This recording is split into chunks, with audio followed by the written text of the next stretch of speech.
When disinfecting and sanitizing, you do want to make sure you have 2 containers, one labeled clean and one labeled soiled. You also want to make sure you have some barbicide or some larvicide. You also want to make sure you have another container that has a lid labeled quartz. Any container works. I've used shoebox, I've used Tupperware, I've used the containers that my implements are in. You want to make sure you have some gloves, a towel, and you also want to make sure you have some soap. I prefer to use the antibacterial soap, but this soap is what we have, so this will do for now.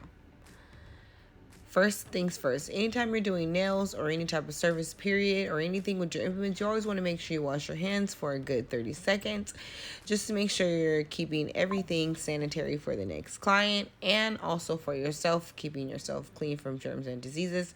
I recommend doing this with your clients as well. Next, you want to make sure you are applying gloves. That keeps you safe from any germs, diseases, and disorders.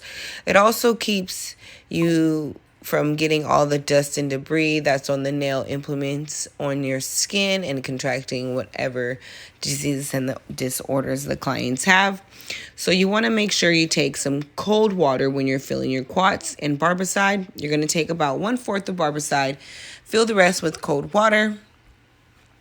I'm going to go in on the other side, fill it up with a little bit of warm water and some soap. Also, I'm going to add a little splash of the barbicide just to make sure.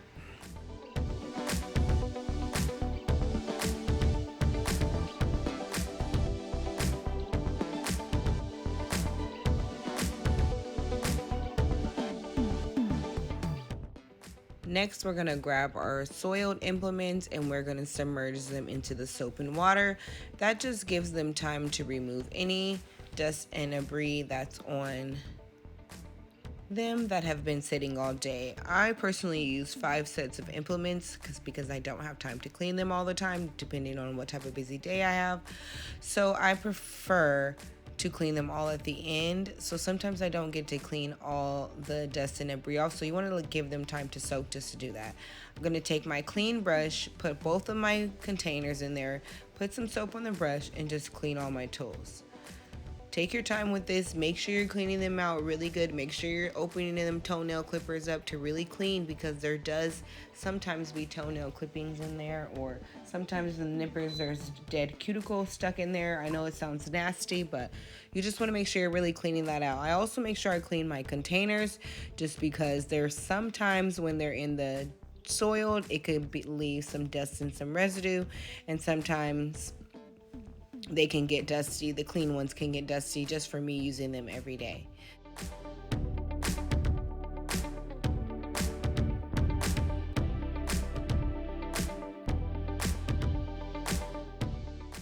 When you're rinsing your implements, you do want to make sure that the water is cold. That is just to ensure that you have killed all the germs, diseases, and disorders that could be living in warm areas.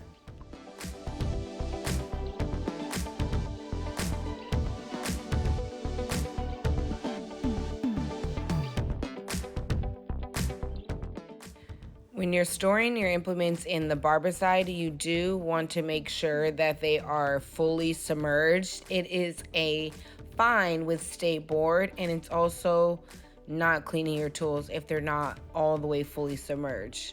Now we're gonna leave them in there for about 10 minutes. We're gonna take them out, rinse them with cold water, and then when you remove your tools, you do want to make sure you're not using your hands. You want to make sure you use some tongs just so you're not contaminating your barbicide, because it is reusable. As long as your barbicide is not contaminated and has any dust and debris floating in it, you are able to use it again. I recommend changing it out at the end of the day though if you do use it quite often.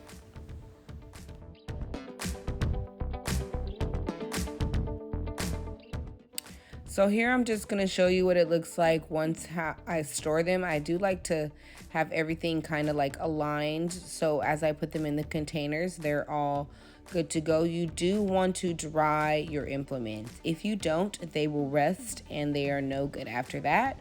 So you want to make sure you always dry them, store them back in the clean container. I also leave my brushes to the side just so they can have time to actually dry overnight, and then I store them back in the container with the clean implements. Thanks for watching and stay tuned.